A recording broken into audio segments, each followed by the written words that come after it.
Hello and welcome back to the CG Bros. This is Brother Damien, and this is part 2 of the session on creating a sophisticated pirate's flag cloth simulation using Blender. Now we left off in part 1 setting up some basic properties on our cloth, and had just activated self-collision on our cloth simulation. Let's go ahead and continue on. Now something I'd like to touch on briefly is about these layers. Now I have my flag mesh on layer 2, and my original mesh on layer 1. We can work on any layer we choose, and we can move things to different layers if we want. Just select the item and hit the M key, then select the layer you want to move it to.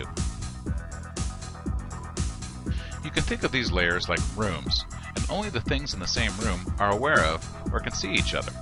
You might say, well, that's no good, why would they do that?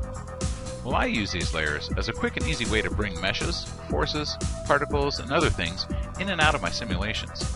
Sometimes I set up different combinations of forces and strength settings on different layers, and move my cloth meshes in and out as needed, and the layers thereby act as a master effects controller for the different effects in my shot. Now this really helps keep things organized and simple. And the key to creating effects quickly is keeping things simple, because keeping them simple keeps them in control. And control is the name of the game when it comes to creating effects that not only meet the client's expectations, but meet time and budget constraints as well. Now let's add some directional force to the flag's animation. And I'll do that by adding a wind field to our flag. So come up to the Add menu set, and down to Force Field, and select Wind. Now wind is a global force, so no matter where you place the icon on the view, the effect is going to be the same. So let's set the wind strength to 500, and introduce some randomness by setting the noise value to 3, and the flow to 10 to get a bit more motion and resimulate. Now the wind is blowing down the flag's axis. Now we should start to see some of the self-collision working as the tatters come together here. Yeah, there we go. Now I'm going to go ahead and pause it here and bake the sim out and come back when it's done. Alright, let's take a look. Now this is starting to really look nice. We're getting some nice rippling going on in here, and look at the great detail we're getting here at the edges. Now the flag is feeling a bit light to me though, so I'm going to go ahead and adjust its weight or mass from 0.3 to 1. I also think this could use an additional force to add some more visual interest to the flag's motion by breaking up the first one a bit. Now come up to Add, Force Field, Wind. I'm going to go ahead and also move this over and up a bit. I'll also rotate it so that the direction of force is crossing across the flag rather than down its axis as the first field is doing. Now set the strength on this wind to 300 with a noise value of 5 and a flow of 6. Let's go ahead and see how this affects the flag's behavior. Let's go ahead and resimulate it. Now I'll pause it and bake this out and come back when it's done. Okay, let's play it.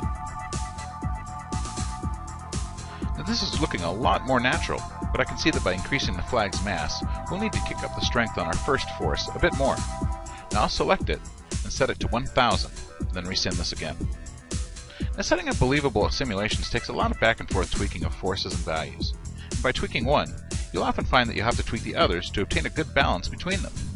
So be patient and keep it simple. And by keeping it simple I mean that you should be able to get 95% of the way there for most effects with 2 to 3 forces. Now don't go crazy, or you'll find yourself endlessly tweaking for days, and your boss will start looking for another effects artist. So I'll go ahead and pause it here and bake this out and come back when it's done. Okay. Now that looks fantastic.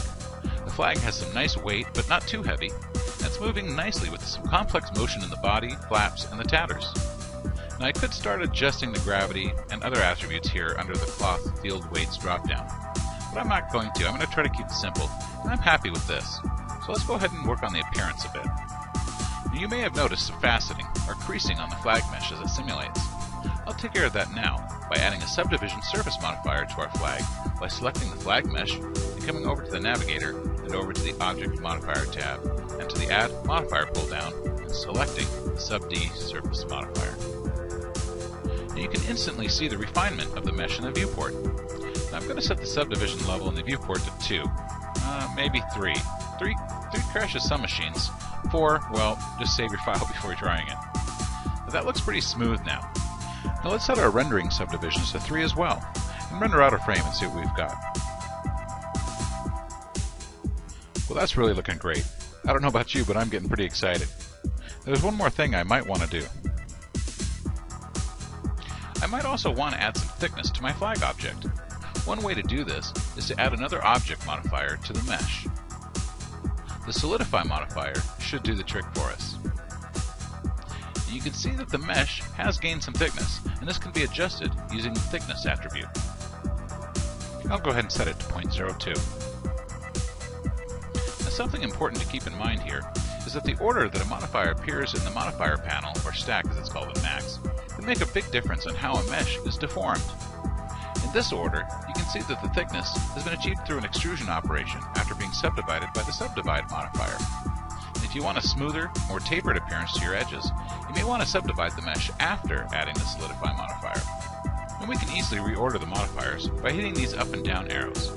I'll click on the up arrow of the solidify modifier to move it up. Now that the sub-D modifier is at the end, it smooths the result of the solidify modifier. And changing the order may also change the simulation as it changes the topology that the simulation is based on. I find that simulating and baking the cache out first, then adding thickness for appearance works fastest and will be the best solution for most of the cloth sims that you might be doing. Now to bake out the simulation to cache, select the flag, go over to the Physics tab on the navigator, and enter the frame range for the cache. And hit the Bake button. To clear the cache out, hit the Free Bake button or the Free All Bakes button. And when your cache is done, you can scrub through your simulation in real time as it reads the cache data from the disk. And be sure to tweak your forces and mass settings for different and dramatic results. Then, throw in a light and render it out. And be sure to add some motion blur for ultra-realistic renders. Now I hope you enjoyed learning to create this flag simulation in Blender, and had some real fun in the process, because in the end, that's what computer graphics is really all about, right? And we'll see you back here next time at the CG Bros.